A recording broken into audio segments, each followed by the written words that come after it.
Esmeralda is back and renewed with a lot of materials and a lot of goodies. On the same time, we might have a wheel with materials as well in Rise of Kingdoms. I'm going to talk about that. And we got the Bumper Harvest Bundle, which there is the third thing we need to talk in this video.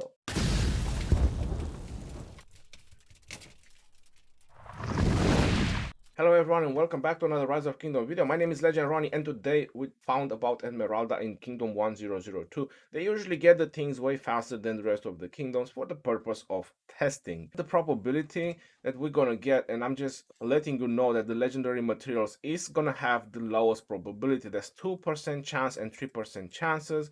Resources is gonna be the stuff that you're gonna get mostly.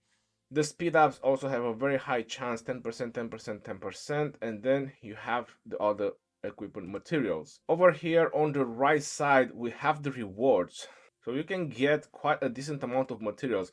We all know about the Garden of Infinity and everyone was waiting for the Garden of Infinity, but apparently they are replacing the Garden of Infinity with Esmeralda's house. I'm happy they are introducing something finally where we can get more blueprints and materials. You can only get blueprints fragment choices for pants and boots, and that's only the epic version. This kind of gives me the feeling that they plan to introduce more types of events because we have chest piece, we have helmets, we have weapons, and we got gloves. On this event, you can only get two types, then probably there's going to be more events, or they're going to use through a rotation. On the next Esmeralda, you're probably going to get helmet and chest piece, or weapon and gloves, and so on. My recommendation for Esmeralda is as far as it goes with the rest of the events or the rest of the wheels. If you are a low spender or medium spender, even if it's a free to play, if you have gems, if you reach VIP 15, and the next thing that you care the most is materials, up to 100 spin is the best way to go with. If you want to go lower because you just don't afford it, it's up to you how far you want to go. 40 spins is also very highly worth it. You get 3 of these chests, which gives you quite a decent amount of materials. And then at 70, you get another 2 legendary, and at 100, you get another 3 legendary. Going over 100, you must be a medium to high spender because this is a event that is going to keep coming in into Rise of Kingdoms. So you want to make sure that you have gems every time to do maybe at least 100. I'm going to do the free divination and see what I get. Alright, so I got 8 hours of building speed up. This is a level 10 account, so I'm definitely going to need it. The next one is half price, and I got enough gems for 5. So I'm going to go ahead and use 5, see what I got. Alright, so you're noticing that it's dominant by the speed ups, which again, this account is needed. And then I got blueprint fragment choice, the pants, and just one material. You can see by the higher rate what you usually get. Of course, this can change and your luck can change as well with it. It's not necessary you'll get this all the time. I would say that it's going to be highly worth it because materials is the next best thing in Rise of Kingdoms once you get a decent amount of commanders.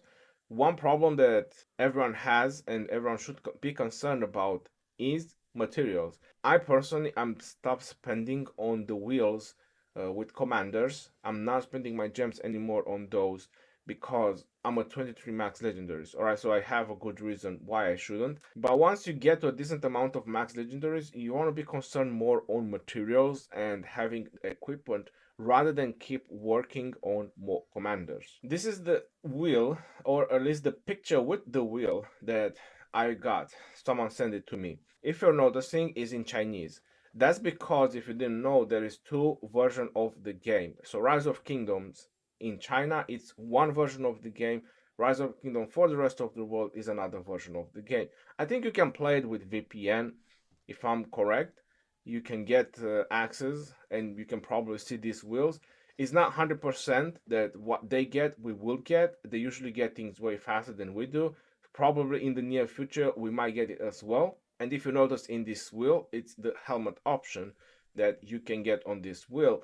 And on the Esmeralda, we have the pants and the boots. So there is a very high possibility that they will try to introduce events with just specific equipment, so you don't get the stuff that you don't need. So if you do get fragments, you might just get fragments from the stuff that you need, meaning that it's very high chance that we'll get multiple events in the future where you can spend your gems for materials and blueprints. And the next thing I was mentioning is the bumper harvest. This is the $100 value. It's quite a lot of resources, but if you really want my answer, is still not worth it. The resource reserves gives you half of this once you reach the $100 value. If you really want to empty a full hospital in KVK, you probably need to buy $200 worth of bumper harvest at least. When I empty a hospital, I'm going close to 100 million gold, and just my food is at around 160 million, plus the other resources, wood and stone. So there you have it. You kind of have to spend $200 just to empty a hospital in KVK. If you're out of resources, I mean, don't get me wrong, the bumper harvest is better than resource reserves if you really need resources. But my advice with this kind of bundles, if they really want to make them special, they should double the amount of resources. And I've kept saying this about the resource reserve as well. They need to add specific choice chests. Those specific choice chests, we all have it, is the level 4 or level 5, where you can pick your own resources. This is a total of 800 pieces, right? My advice would be not to double it, which would make it 1600 pieces. That would be quite a lot. It would be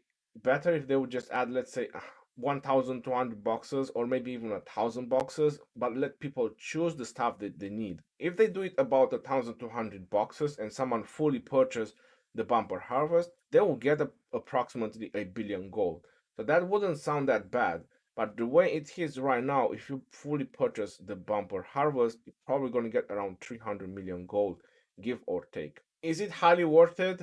Only if you are in a desperate need of resources, like you're completely dry of resources. Probably that will be the only reason I would buy the bumper harvest. Any other than that, I would still recommend you to buy some of the other bundles and get speed ups. That's pretty much about this video. I hope you're hyped about Esmeralda, which is going to be our new Garden of Infinity. Apparently, they couldn't fix the Garden of Infinity, and there was way too many complaints about spending gems and dropping on multipliers, which is not bad, but then dropping on the start. They probably want to rework the Garden of Infinity, like I've showed you on Esmeralda, that you only get two types of blueprints. Probably on the Garden of Infinity, you will get again 2-3 type of blueprints. I've showed you the wheel as well, which you can get one type of blueprint. Although we're going to use a rotation on this, there's a lot of high possibilities. But still, it's looking great that we get something to spend our gems on. Until next time, this is your boy Geronimo signing off. Peace out, y'all, and take care. See you on the next one, and stay safe out there. Are we going to see another guy getting wrecked? How is Imperium calculated? The first 300 players in the kingdom by power. Oh, he shielded. Lucky him.